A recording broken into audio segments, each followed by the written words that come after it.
안녕하세요. 포비성형외과의 임중혁 원장입니다. 그동안 원장님께서 가슴 성형에 대한 많은 정보들을 알려주셨는데요. 오늘은 그 중에서 가장 궁금해하는 질문들을 뽑아서 OX로 질문하는 시간을 가져볼까 합니다. 네, 좋습니다. 네, OX 판을 먼저 받아주세요. 감사합니다. X 네, 고민해요. 그럼 바로 OX 질문으로 시작할게요. 네.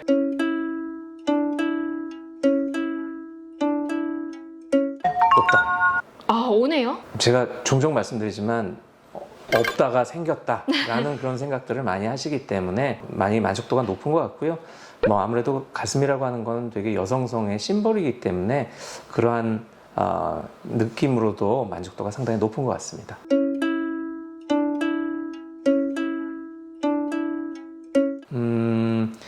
일단 맞긴 한데요. 100%는 아닌 것 같아요. 가능한 한 긴 거보단 짧은 게 좋은데 짧을수록 좋은 것 같지는 않아요. 짧게 하기 위해서 수술이 막 진행되는 것보다는 수술하는 선생님들의 실력과 자기 페이스에 맞게 짧게 하는 게 아무래도 길게 하는 것보단 좋겠죠.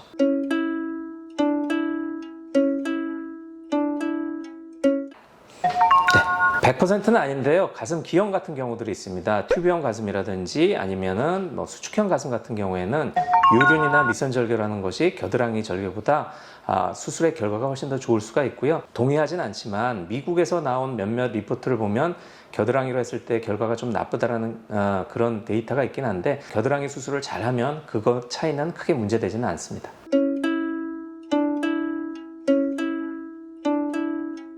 맞습니다.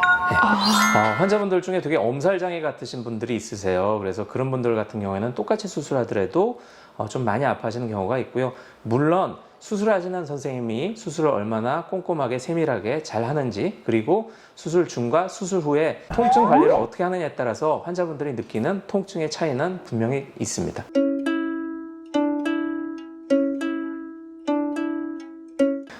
그렇게 생각하지는 않습니다. 네. 어떤 수술이든지 수술하는 선생님의 숙련도가 가장 중요하긴 하겠습니다만 저 같은 경우에는 가슴 수술이 그렇게 위험하다고 생각하지는 않습니다. 수술을 여러 번 해서 환자분의 가슴 상태가 극도로 나쁜 경우에는 위험성이 동반될 수도 있겠지만 일반적으로 하는 첫 수술 그리고 한두 번의 재수술 같은 경우에는 무리하게 수술 계획을 잡지 않는 이상은 위험하다고 생각하지는 않습니다.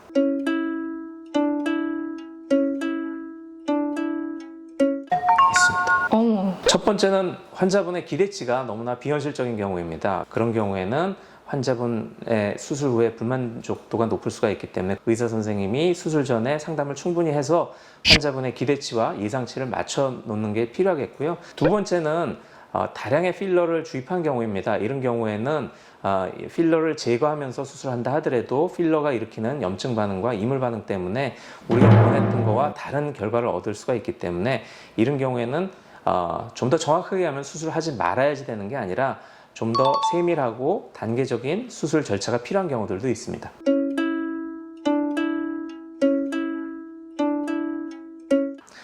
네, 정확하게 가면 많다라기보다는 만족도 차이가 있다라고 하는 게 좀 좋겠죠. 그러나 요즘은 물방울 보형물을 주로 많이 사용을 안 하기 때문에 원형 보형물을 사용하는 경우에 보형물 제조회사별로 촉감이 좀 다를 수가 있고 지름이나 볼록한 정도가 좀 다를 수가 있지만 그 차이는 그렇게 크다라고 할 수는 없습니다.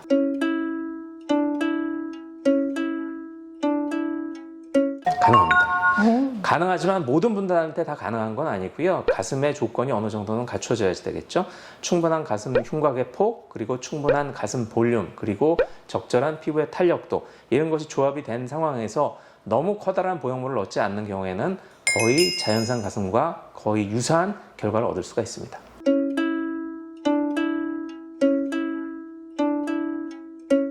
남습니다. 흉터의 문제는 남느냐 안 남느냐의 문제가 아닙니다. 분명히 남는데 얼마나 희미하게 남느냐의 문제죠. 간혹가다 환자분들이 나는 흉터 하나도 없어 라고 하지만 잘 찾아보면 없지는 않습니다. 너무너무 희미하기 때문에 일반인들이 흘낏 봐서는 알기 어려울 정도인 경우들이 많이 있는 거죠. 일반인들 눈에는 거의 안 보이기 때문에 안 보인다라고 표현할 수가 있겠지만 엄밀하게 보면 흉터는 없어지지는 않습니다.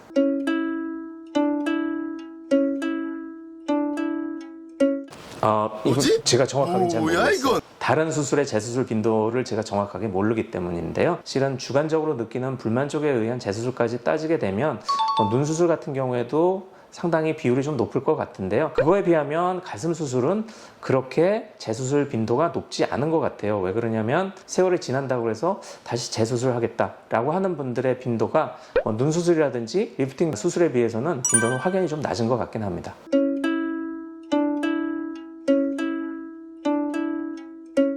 그렇습니다. 네.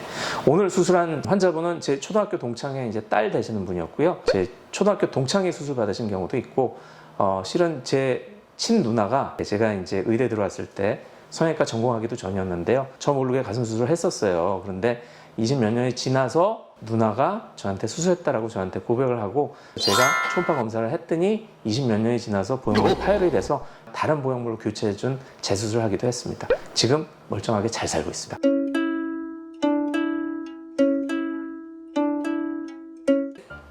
저는 허락하고 싶지 않고요. 제가 제일 잘해줄 수 있을 것 같으니까 다른 선생님 손을 빌 필요가 있을까요? 그럴 필요 없을 것 같습니다. 솔직히 질투도 있다. OX. 질투는 없고요. 에이. 자신감입니다. 자신감. 네. 네. 경험이 좀 많이 있는 선생님들을 만나셔야지 될 거고요. 기계적으로 하기보다는 환자 한 분 한 분마다 일일이 좀 인간적인 신경을 쓰는 선생님한테 수술 받는 것이 좀 좋지 않을까 이런 생각이 들고요. 무엇보다도 진지하고 꼼꼼한 상담을 통해서 내가 원하는 게 실제적으로 가능한 건지, 그리고 이 원장님이 그런 방향으로 구현해 주실 수 있는지, 내가 원하는 미적 감각과 원장님이 생각하는 미적 감각이 같은 캐릭터인지를 파악을 해서 수술을 결정하는 것이 실패를 줄이는 방법이 아닐까 이렇게 생각이 됩니다. 이상 4B 성형외과 임준혁 원장이었습니다. 감사합니다.